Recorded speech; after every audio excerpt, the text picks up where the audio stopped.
Bonjour mesdames et messieurs, chers collègues. C'est avec grand plaisir que je vous accueille au nom du groupe Sigvaris pour cette première session d'un MOH africain avec le sujet diagnostic et thérapie du lymphœdème et des ulcères veineux de jambes. Mon nom est Sylvain Gaillard et je suis le responsable médico-marketing du groupe Sigvaris. Avant de passer à la première présentation d'aujourd'hui, il m'est un grand honneur d'introduire Dr Tassi Mesalk Soubida, qui représente le panel d'experts de notre session MOH. Dr Soubida est chef du service d'hématologie clinique de l'hôpital Ibn Sina à Rabat au Maroc. Elle est fondatrice et présidente de la Société marocaine des maladies vasculaires et membre de la Société française de médecine interne.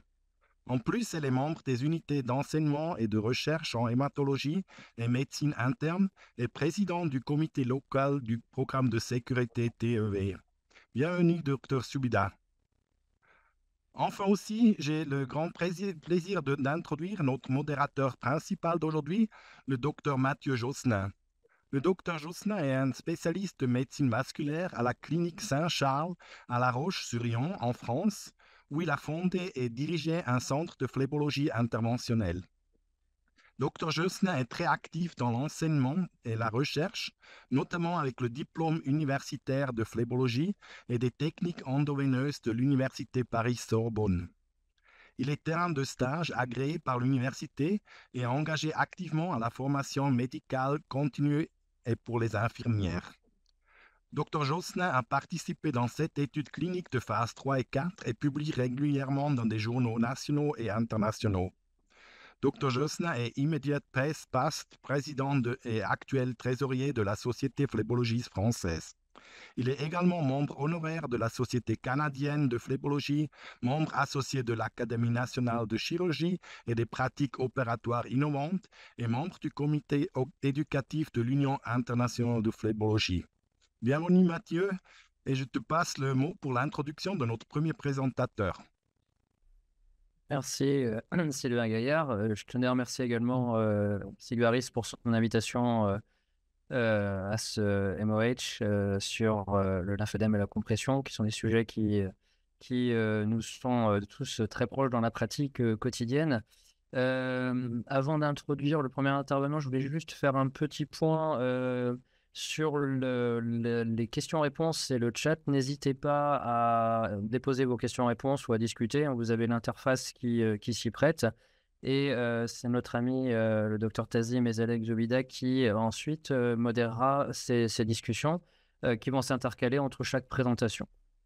Donc encore une fois, un grand merci et très heureux de faire également ce MOH en langue française. Je pense que c'est important justement parce qu'on réunit énormément de pays francophones et cela permet de nouer des relations encore plus fortes les uns avec les autres. Donc, je vais introduire notre premier intervenant qui est le docteur Komlan Adabra, qui est un chirurgien général avec une spécificité vasculaire qui travaille au centre hospitalo-universitaire Sylvanus Olympio au Togo et qui va nous présenter un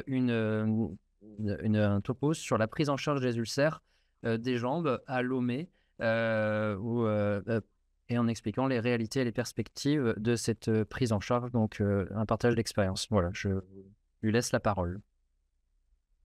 Merci beaucoup Mathieu. C'est un grand plaisir pour moi d'être ici aujourd'hui, de partager avec vous tous sur la prise en charge des ulcères veneux à Lomé. Nous allons dire les réalités que nous vivons et puis les perspectives que nous envisageons de faire. Donc, un petit plan pour parler déjà de l'introduction. On va faire une petite physiopathologie, parler du diagnostic, de la prise en charge, du contexte de Lomé.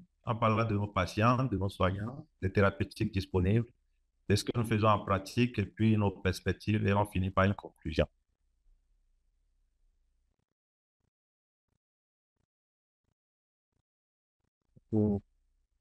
Connexion Internet instable. L'ulcère venait du jambe, selon la haute autorité de la santé, du haut de la jambe et du pied, mais avec 3 conditions. L'origine de cette ulcère est une hyperpression veineuse ambulatoire.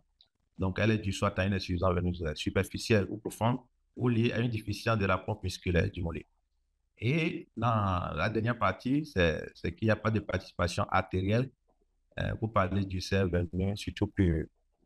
Sur le plan épidémiologique, nous notons une prévalence d'à peu près 1%. Les ulcères veineux représentent 57 à 80% des ulcères de jambes et sont plus fréquents chez les hommes. Les problèmes posés par ces ulcères, c'est dû au fait que d'abord, c'est une maladie chronique qui va entraîner un absentéisme au travail. Le coût de prise en charge peut être très élevé et tout ça en fait un enjeu de santé publique. La physiopathologie de l'ulcère veineux commence par la maladie veineuse qu'est l'insuffisance veineuse chronique. Cette insuffisance peut être due soit à des anomalies valvulaires des veines superficielles ou des perforantes, soit à une thrombose des veines profondes, anciennes surtout, et ensuite, en fait, comme on l'a dit tout à l'heure, la déficience de la pompe musculaire.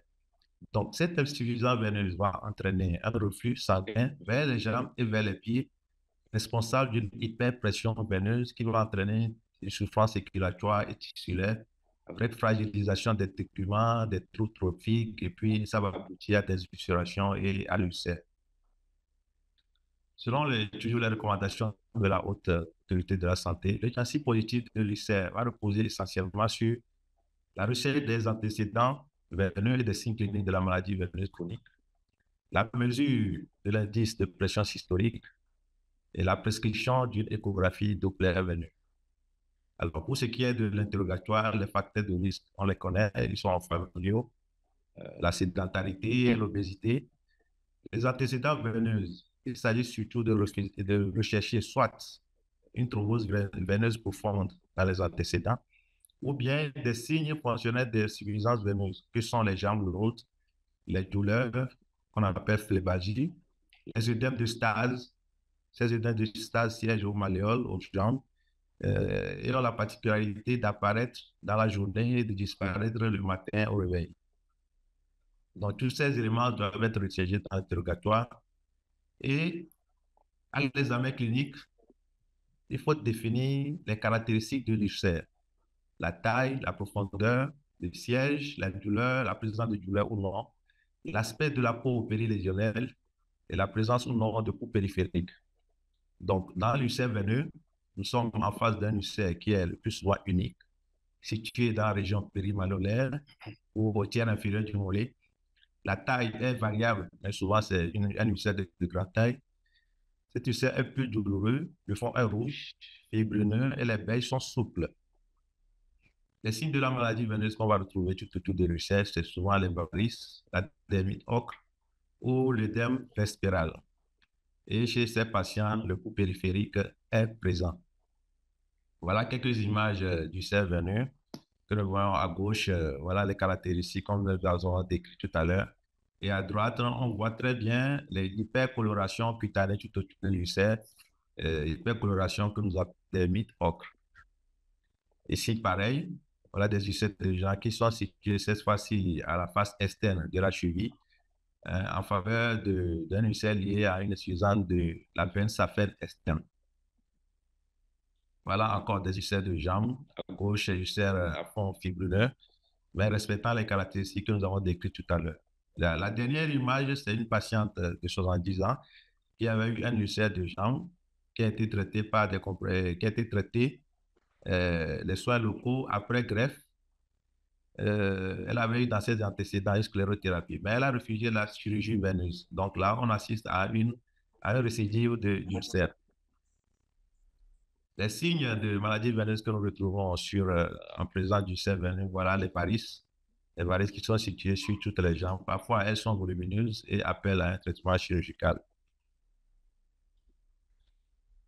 Le diagnostic posé sur le plan clinique, il faut confirmer par l'appareil clinique et c'est l'examen échographie Doppler veineux qu'il faut demander.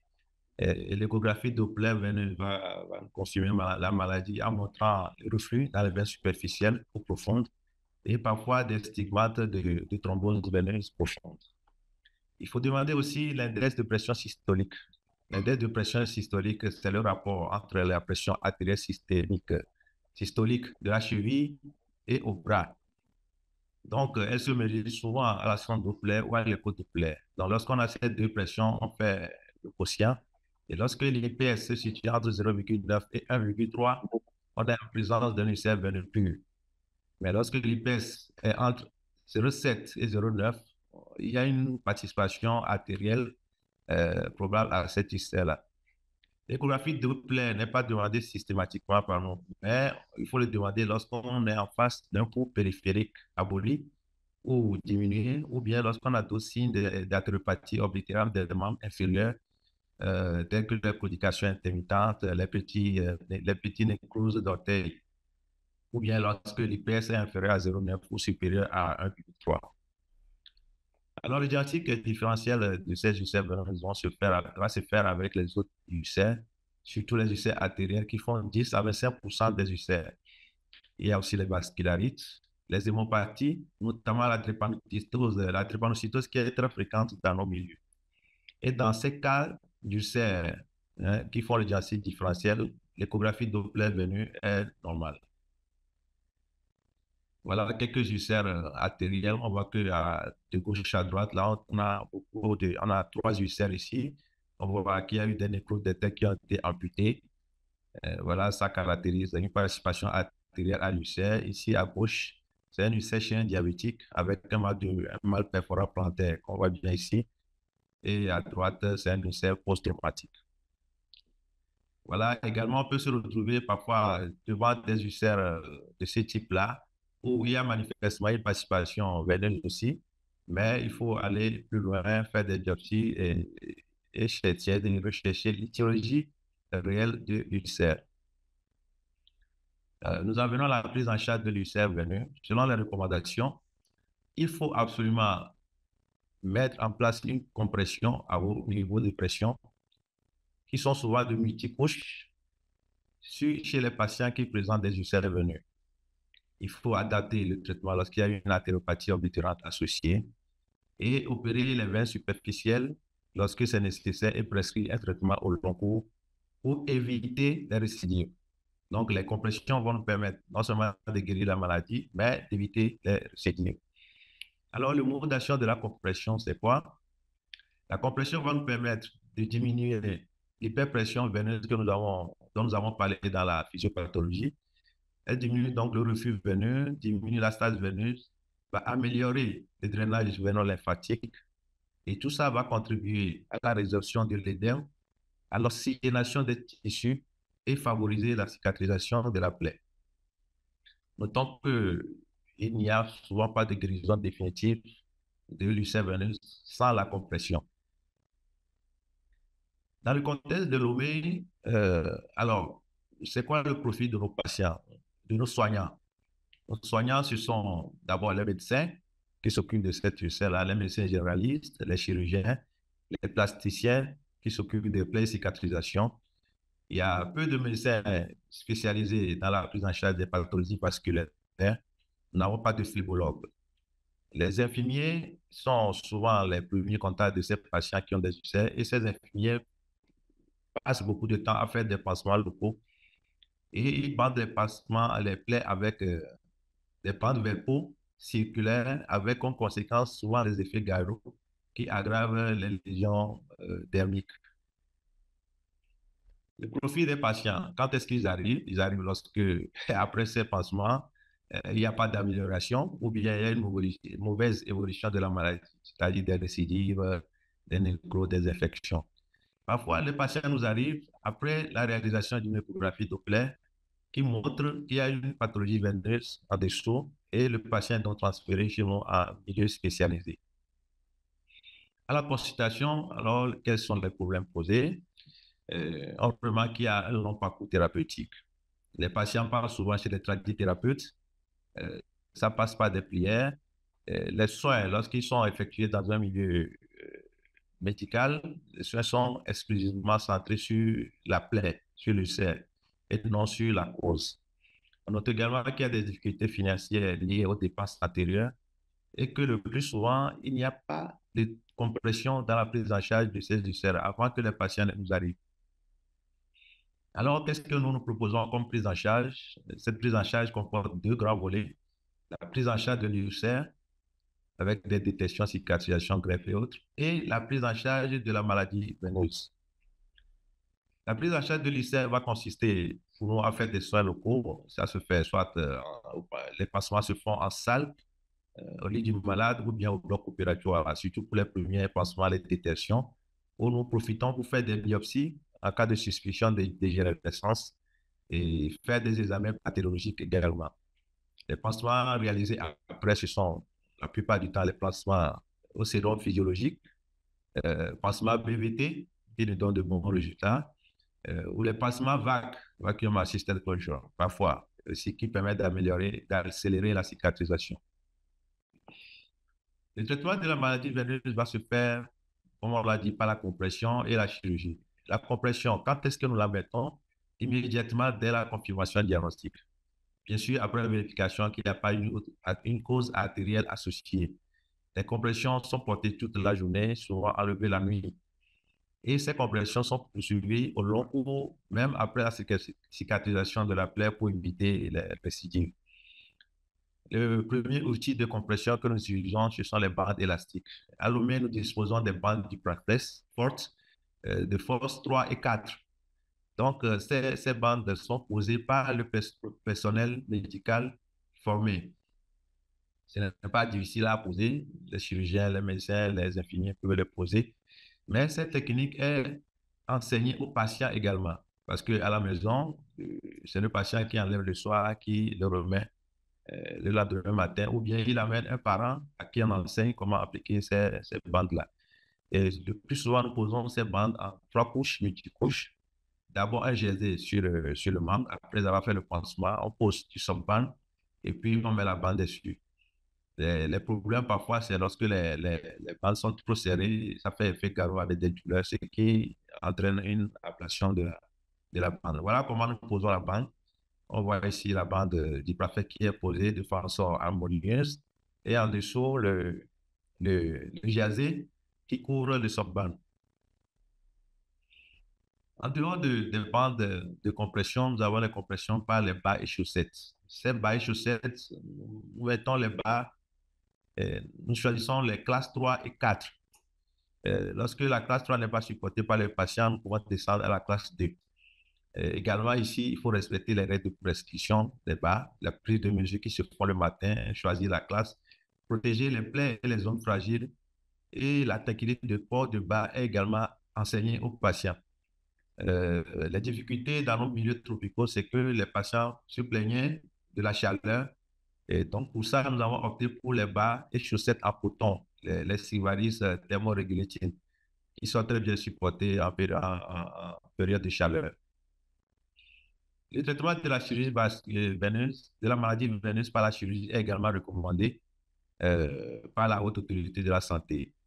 31,61% des patients opérés pour varices oculaires Sylvanus olympio avaient un ulcère veineux sur une étude réalisée en 2022. Les gestes que nous posons sont la procétomie, les veinages, les strupines, les phlébotomies et le traitement des perforances.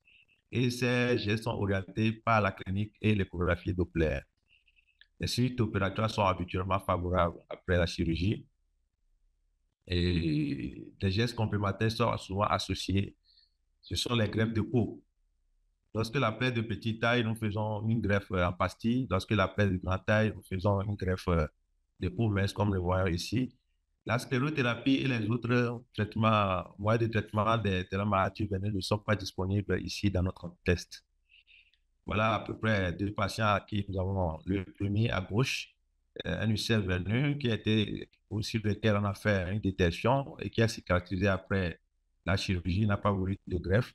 Le deuxième patient, voilà le premier, c'est ce qu'on avait montré, et là, le résultat après la greffe de peau. Évolution défavorable. Nous n'entendons pas d'évolution défavorable, l'absence de cicatrisation et les récidives. L'évolution défavorable s'observe la plupart du temps dans 3 conditions. Soit les soins locaux sont inappropriés, soit il y a des problèmes liés à la compression, absence de compression non prescrite ou non payée, ou bien une observance de la compression par le patient. Cette inobservance est liée à la difficulté de port ou bien à l'intolérance tout simplement. Sur une étude de Clark Maloney, sur 11 patients ayant refusé la compression, après cicatrisation de leur plaie, 7 patients ont récidivé dans les 12 mois qui ont suivi. Ça, c'est pour dire qu'il faut forcément mettre la compression, même après cicatrisation, afin d'éviter cette récidive-là. Le refus de la chirurgie également est une cause de récidive. Alors, nous en venons à nos perspectives et conclusions. Nos perspectives, c'est la sensibilisation du personnel médical et paramédical sur l'association de la compression pour la prise en charge de ces ulcères, la vulgarisation des modalités de mise en place des compressions, que ce soit les chaussettes, les bas ou les bandes, et l'utilisation future des ulcères kits dont nous avons entendu parler et dont on va parler dans cette présentation aussi. Ces ulcères kits, moi, je ne les connais pas très bien, mais nous allons en parler tout à l'heure. Donc, ça fait partie de notre perspective. Et enfin, diffuser les protocoles de prise en charge des ulcères venus dans les MOH, dans les enseignements post-universitaires et réaliser des études à Lomé pour voir l'épidémiologie de ces ulcères, l'observance de la compression par les patients et l'efficacité des thérapies utilisées. Merci beaucoup pour votre attention. Ok, merci beaucoup, professeur Adabra, pour cette présentation vraiment très complète sur la prise en charge des ulcères veineux, qui est une problématique mondiale qui touche tous les pays. Est-ce que, docteur Tazi Mezalek, vous voulez prendre la parole s'il y a des questions? Je ne sais pas. Il y a une question. Bonjour à tous, et j'ai pas eu l'occasion de vous souhaiter bonjour, de féliciter l'orateur pour sa présentation, de remercier Sigvaris pour l'organisation de cette session, qui, à mon avis, sera la première d'une série de formations de cette pathologie qui est assez invalidante et on a vraiment besoin d'enseigner, de vulgariser un petit peu pour une meilleure prise en charge. Il y a une question sur le chat qui concerne les soins à apporter donc direct. Est-ce qu'il y a des produits à utiliser pour faciliter la cicatrisation? Donc on propose la vaseline. Et qu'est-ce qu'on utilise comme soin, comme produit de soin? La bétadine, chlorhexidine, l'oxygénothérapie PERBA. Oui, la bétadine crème associée à la vaseline et au gras pour faire le pansement BVT. Parfois le simple pansement au sérum physiologique est suffisant, étant donné qu'il faut traiter la cause. De l'eau oxygénée de temps en temps. L'oxygénothérapie hyperbare, nous ne l'avons pas à disposition ici. C'est une option lorsque la plaie est vraiment très large. Ok. Il y a une autre question concernant l'usage des médicaments vénotoniques, leur place, leur efficacité. Qu'en pensez-vous? Oh, à notre avis, en présence du système veineux, comme ça, les vénotoniques, à mon avis, n'ont pas vraiment d'efficacité.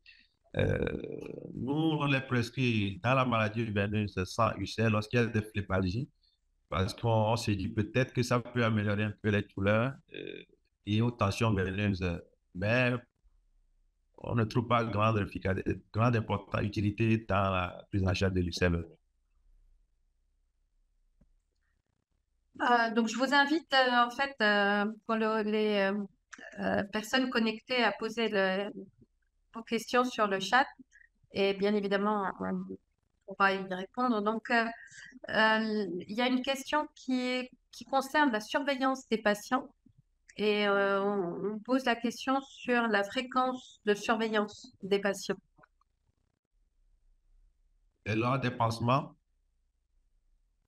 Enfin, j'imagine que c'est une surveillance globale qui est une première surveillance au départ de soins et secondairement, une fois que l'ulcère est cicatrisé, comment vous le surveillez?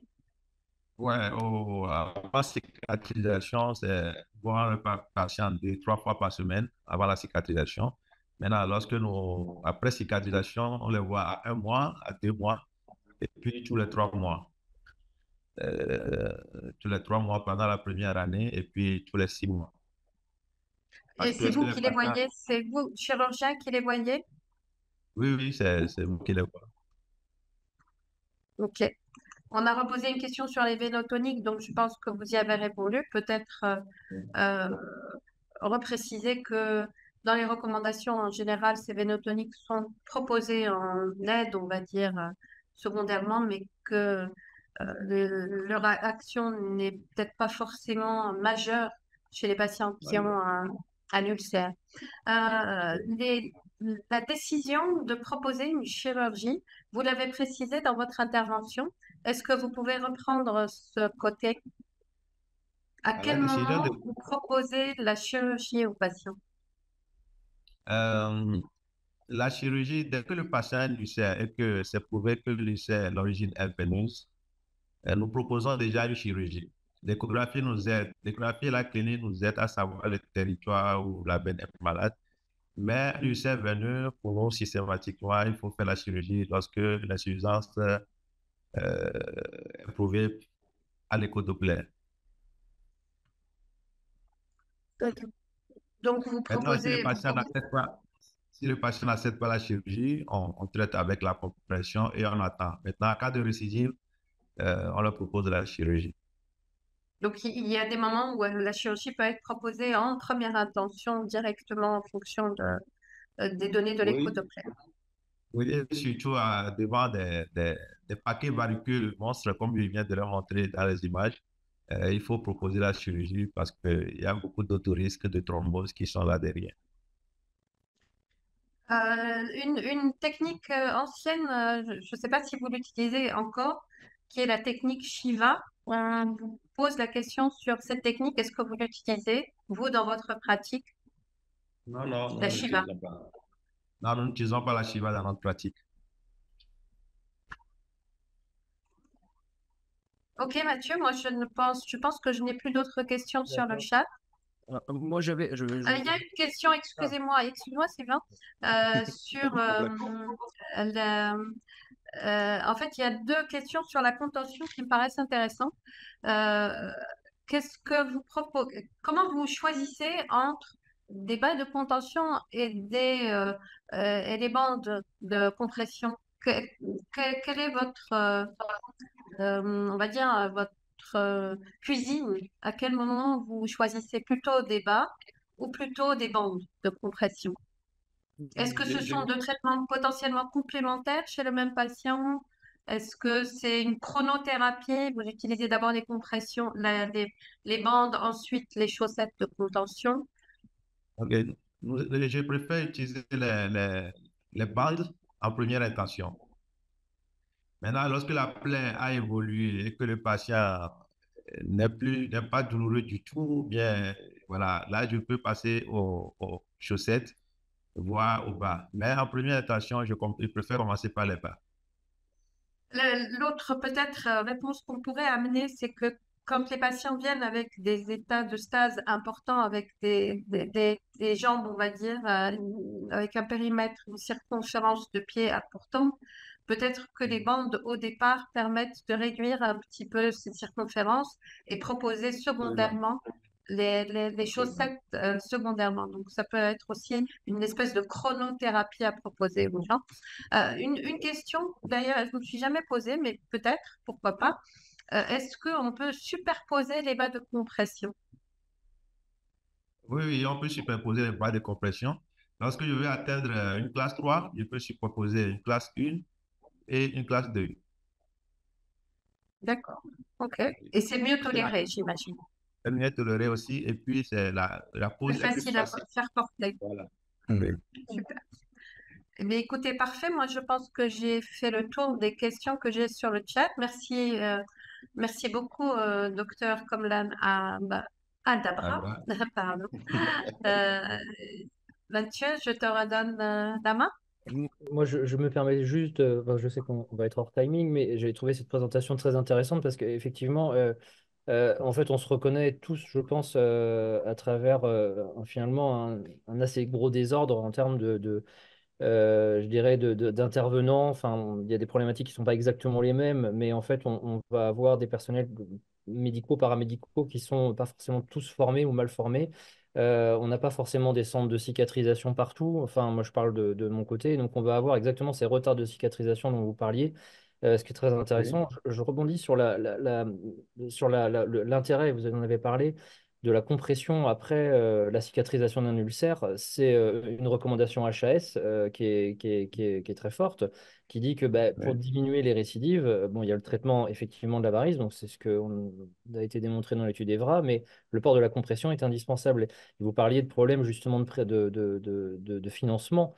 On est à peu près dans la même situation en France avec une HAS qui va nous recommander le port de la compression, mais qui va, sur les sujets âgés notamment, qui peuvent difficilement les mettre eux-mêmes, ne propose pas de remboursement de la pause. Donc c'est vrai qu'il y a une incohérence quelque part et je trouvais ça très bien de poser. Moi j'ai juste une question très rapide. Je suis juste étonné par l'usage de la bétadine sur un ulcère. C'est-à-dire que le grand dogme aujourd'hui, c'est, enfin, que moi j'ai en tous les cas dans ma pratique, c'est pas d'antibiotiques, pas d'antiseptiques en tous les cas sur la plaie. Mais justement, vous en parlez et quelque part ça m'intrigue parce que effectivement, si vous l'utilisez, c'est que vous devez avoir des résultats intéressants. Enfin, alors, je pense que c'est pas de la bétadine pure, hein, c'est un gel dont vous parlez, mais c'est un gel. d'accord. C'est un Et le but, il bétaline n'est pas gel pour faire le anti-infectieux? pansement. On mélange avec la vaseline Hmm, et on pose sur le pansement d'accord. Et le but, c'est de d'être la plaie. Oui. anti-infectieux ou c'est pour protéger de l'infection? Ou de traiter une infection? Qu'est-ce Oui, que... ça traite l'infection et puis ça protège de l'infection et puis la vaseline appelle au bourgeonnement. Oui. D'accord. Ok. Mm. Non, c'est très intéressant. En tout cas, ça nous donne de bons résultats. Pas Oui, de non, la voilà, bétadine c'est pure, hein, c'est pour c'est ça que la, ça me... la bétadine gel. Ouais. Bah, merci beaucoup, professeur Davroche. Je vais laisser la Merci à parole à vous. Sylvain. Merci, monsieur. Vraiment désolé d'interrompre cette discussion super intéressante. On a encore des questions de sondage. Can you please show the all questions? Voilà. Et la question est, y a-t-il des inconvénients à traiter des patients avec des bandages? Vous avez trois choix et puis vous avez 30 secondes pour donner votre choix. Ok, voici les résultats. Euh, les résultats sont très, le même. Les résultats, la réponse correcte était l'autogestion est très limitée et le traitement est très coûteux avec de nombreuses consultations. Euh, Docteur Adabra, ça vous surprit un peu les réponses qu'on a reçues ici? Euh, un peu oui. Oui, oui, parce que d'abord, il faut avoir déjà posé les bandes soi-même, savoir les difficultés qu'on a, nous, enfin, les praticiens, pour poser ces bandes, et le patient encore plus, pour savoir que l'autogestion peut être difficile. Ouais. C'est d'autant plus que les autres réponses ne sont pas complètement à écarter, quoi. C'est aussi un peu l'expérience qu'on a fait aussi dans d'autres différentes études aussi. Et puis, avec les produits de bas de compression, de bandage, c'est aussi assez difficile de les porter pendant plusieurs jours aussi. Je ne sais pas combien de fois euh, les bandes sont changées dans votre hôpital ou bien dans votre prise en charge. Combien de fois on change les bandes? Oui, Euh, Combien de fois on les pose, ou bien combien de fois on les change combien de fois ils sont changés dans la journée? ou dans la semaine, parce on a connaissance de régions où il y a l'ulcère, par exemple, en Angleterre, qui a une spécialiste qui vient une fois par semaine pour mettre les bandages. Oui. Et le reste de la semaine, les patients, ils sont laissés avec la bande et puis souvent ça glisse. Ou bien ils n'ont pas la possibilité de faire leur hygiène journalière. Je ne sais pas comme c'est chez vous. Ouais, habituellement, on prescrit deux bandes, deux, trois bandes par membre. Mhm. Donc, il y a un membre de la famille qui doit changer les bandes OK. toutes les 48 heures, ou bien tous les soirs, tous les jours, surtout si les patients ne supportent pas le pas. Mhm. Donc, il doit revenir pour que nous, on fasse le passement de la plaie 2 fois par semaine, 2, 3 fois. Et à ce moment, nous changeons les bandes 2, 3 fois par semaine. Mais eux-mêmes, ils s'occupent de changer tous les soirs à domicile. Mais j'avoue que c'est pas toujours facile. Parfois, il sait trop, donc, on a des douleurs et c'est pour ça qu'il faut l'enlever en plein milieu de la nuit. Ok. Très bien, merci beaucoup.